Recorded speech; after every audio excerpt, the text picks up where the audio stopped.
a look at this. This is the EZVIZ CB8 Lite. It's an advanced battery-powered pan and tilt camera. It's also integrated with AI, so it literally can track you just like this. Not only that, it can be bought with a kit that includes a solar panel, which essentially makes this thing always on all of the time with no need to take it down and charge it. So let's take a deep dive into what you need to know about this. The good, the bad, whether it's something worth starting your security system with or adding to an existing setup. So, what do you get? Well, EZVIZ sent me the CB8 kit. They're sponsoring the video today, so thank you very much to EZVIZ. That being said, I am going to be as brutally honest as I always am. Unlucky! I mean, if it's a good camera, it's a good camera, you know. In this kit, what you get in the box is the CB8 camera, you get a solar panel, you get all of the wires and the documentation, as well as the brackets and screws to get this thing mounted. Honestly, it looks pretty decent quality. The weight of it is really nice. It's got like a decent bit of weight to it, which gives you that sort of quality vibe, but it's also not too heavy that the brackets wouldn't be able to cope. All the materials look really hard wearing, and it all seems pretty well built. The way the mount works is that the camera and the solar panels sort of clip on to those mounts, which means you can sort of get them off easily if you need to as well. It's pretty small, I'll be honest. It's quite compact for what you get in the box. Obviously, with the solar panel, it does look quite big, and it is pretty obvious when you have it up on the wall. That's obviously not necessarily a bad thing. Deterrence wise, it's probably quite good that you can see it's there. But what was it like to set up? Now let's head over and watch Pal Sam set this thing up for us. And whilst he struggles climbing up the ladder, let me explain to you what you have to do. First things first, you need to download the EZVIZ app. Once you've done that, you need to create yourself an account, and then you can add the camera. You need to do that by scanning it. I would do all of this and set up on the app before you get it mounted, just to make your life a bit easier. You can then power on the camera, get the little QR code scanned, and get it added to your app. Once you've done that, you can then worry about mounting it up on the wall. Once you are on the app, all the instructions to get it set up are on there, so that's your first step. Download the app. Like, adding it to the app only takes a couple minutes, and then you can get on with mounting it like past Sam here. If you have the kit with the solar panel, you will need to install 2 mounts. You get 2 individual brackets, and I would recommend using a relatively decent drill depending on what sort of material. I'm drilling into bricks, so it did take something with a little bit of oomph. All in all, getting it up and down the ladder and constantly forgetting what I was doing with my life, it took me about 25 minutes. So we're up and running physically and on the app, and after you get this going, you need to go through sort of calibration just to make sure it's all right, depending on how you've set it up. If you want to get this working with Alexa devices, you're going to need to go onto the Alexa app, set up the EZVIZ skill, and search for some devices. Once you've searched for devices, it should pop up and be added into your camera. But in order to be able to see the camera, you need to go back onto the EZVIZ app, go to the settings of the camera, and make sure you turn off encrypted video, because if the video is encrypted, Alexa's not going to be able to see what you're doing, and it won't be able to share it. So now that we've got it all set up, it's probably worth us actually explaining what the thing actually does. So let's take a look at some of the key features. Obviously, this is a pan and tilt camera, and although it doesn't fully do a full 360-degree rotation, because it has a relatively decent field of view, it can see 360 degrees, which means if for any reason you had this on a ceiling, it would be able to do a full sweep of a room. Now, when you're deciding on how to have this thing set up, you can do it in a couple of different ways. The first is you can just set it to a location and manually change it when you'd like to do that. You just open up the app and you can manually press on the sides. There's about a 1 second bit of latency, but you can move the app around and it works really well. Or you can turn on AI human detection. And what that will then do is when it sees something moving around on the screen, it will follow it. So it will say, oh, that person's going that way, I'm gonna go that way with it. This works pretty well, but it's not sensitive enough that you couldn't just outrun it.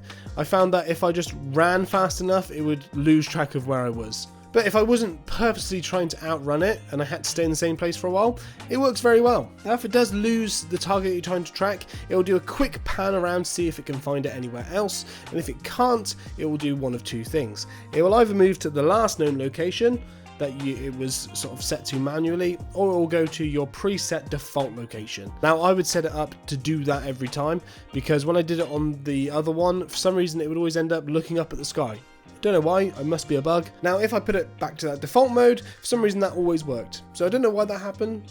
but it was a bit annoying, I'll be honest. Now you can set favorite locations on the app, so you can have one location be like the driveway, one location be the shed, one location be the back door, one location be the back gate. And in the app that works really well. However, one thing that annoys me is that doesn't really sort of move on to anywhere else. So for example, I couldn't get my Alexa just to show me the back gate and have it automatically pan to the back gate. I would love it if it did do that, but it doesn't do it, which is upsetting. Honestly, I haven't really found any way I can automate this camera outside of the app at all, really, which is a bit of a shame, but hopefully that will come a bit later on as more integration happens. Now it's a 2K HD camera, which I think with this type of camera that's normally up and out of the way, that's sort of the minimum you really want, so I'm glad it's at least 2K. I'll go into and show you some example footage later on, which I'm quite impressed with, I'll be honest. But obviously the further away your target, the higher resolution camera you want it to be. If you're looking at stuff that's relatively near, you can get away with lower resolutions. We have infrared and color night vision. Obviously color night vision is basically just light, which is quite a funny concept really, because it's just, I mean, that's just color, that's just normal vision, you don't have to call it night vision. But essentially what it does is it shines a big light, and you can just use this as a normal outdoor light if you wanted to. Obviously if you do that, it does drain the battery a bit quicker. Obviously I haven't really noticed that being an issue for me because I have the solar panel. It's been really sunny recently, but my battery's pretty much just stayed at 100% the entire time I've had the camera. Now while we're talking about smart features, there's something that I need to shout out, and it's called AOV, which stands for always on video. Honestly, it's one of the best bits of the CB8 Lite. Most battery powered cameras only sort of record if it detects motion. The problem that you have with that is that if it misses the motion, then it will miss the footage. It will miss like having any chance of seeing what was going on. But if you have AOV turned on, then it works differently. Essentially, it's always watching, but instead of recording at the same rate it would record for motion footage, it does a time lapse. So it basically takes snapshots and creates like a sped up version, which you can see in the bottom corner of the footage how the time is going quicker, and it just gives you like a really snapshot just to make sure like if something did happen in the garden or something changed where the camera was pointing, you would still see that. It's really cool. And what's also very good is that if you're using the solar panel, the AOV mode doesn't really slow you down. If you were just having the camera battery powered, it would start to drain your battery life. It's fairly energy efficient, but it would drain your battery life if you did that. Now there are different battery modes, but I've noticed that having the solar panel has meant that I can just leave it on the always on video mode. Obviously if you're just using it as a battery camera without the solar panel, then you're probably going to want to go on a lot more of a battery saving type of mode. Luckily that you do have those options. The device supports two-way audio output. That means I can do this. Get out my garden. And there's also, you can do an automatic detection response. Let's talk about video quality. It's pretty decent, I'll be honest. Here's some example footage of myself in my garden. Hello, this is me talking about. And you can see that depending on how far away you are, it depends on the quality. My camera is basically just there to remind me of how I'm slowly going bald and my hair is getting thinner and thinner, but we won't talk about that right now. Essentially for a 2K camera, it's really good. It's nice and sharp and clear, and that's the same at night as well. The infrared night vision and the color night vision both look really clear, and it's perfect, exactly what you want for your security. What is also very good is the audio. The audio sounds like, in fact, let me go test it out right now. Hello, this is me talking at an absolutely normal volume. Shouldn't really necessarily struggle to hear me there. Now there are two ways of storing files with this camera. Unfortunately, both of those include spending more money. So the first is that you can buy a micro SD card and you can stick that into the bottom of the camera. It has to be 512 gigabytes or less, but once you do that, it will allow you to essentially record straight onto that micro SD card, and then you can either access it from the micro SD card or you can access it through the app. The other option is that you subscribe to EZVIZ's cloud storage. That comes with other benefits as well. So for example, if you have it stored to the cloud, one benefit is the fact that you can access it anywhere, and even if your camera goes offline, you can still access the footage. That means, for example, if someone was to knock your camera off of the wall and steal it, you still have the footage up until that moment where they knocked it off and destroyed it. So there are positives and negatives to both, because some people don't like the privacy element of having videos being uploaded to the cloud. Honestly, at the moment, I have it using the micro SD card, and honestly, that works absolutely fine for me, just having it constantly on the go. Annoyingly, what I would have wanted is what EZVIZ did with their doorbell, the HP3, and with that, I have it just storing onto inbuilt storage.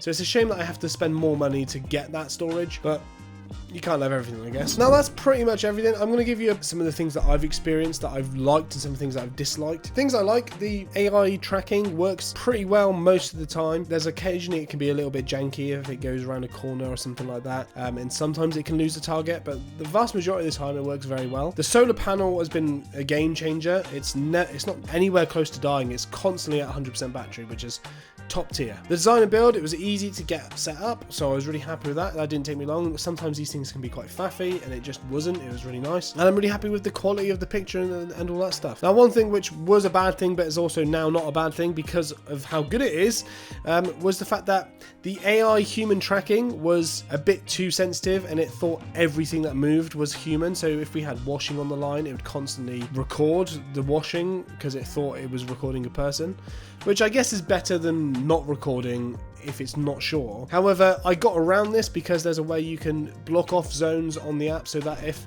it detects motion in a particular area, it won't bother tracking it, and it won't bother recording it. What it will do is it will only detect motion in certain areas of the display. That means I've been successfully managed to block out where my washing line is, and then the clothes moving in the wind doesn't affect it at all now. I really wish there was more integration with smart home things like Alexa. If I could get Alexa to show me a particular area and have the camera go to one of my favorite areas, that is the one thing I think is really missing, and I think that would be a game changer for me, because I would really like it to do that. The tracking mode, again, as much as it's a really cool feature and I really like it, hence why it's on my pro list, it isn't perfect and it can sometimes lose the thing, so I guess it's also a con.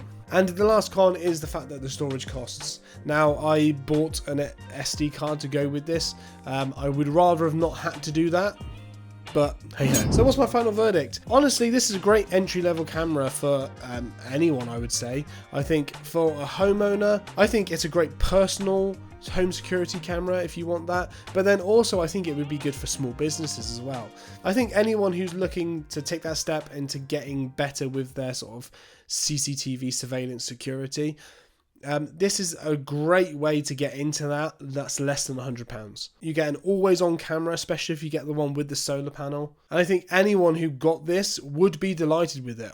Honestly, I am. Obviously it's not perfect, but it's pretty impressive, I would say. So guys, what do you think of the EZVIZ CB8 Lite? Do you think the way that security camera's going is good? I think that they're getting so good. I'm actually massively impressed. So leave that below in the comments. And guys, please, if you found this video helpful, please drop me a like. It helps out the channel massively. And if you want to see more from me, hit the subscribe button. That is all. I will see you in the next one. Woo!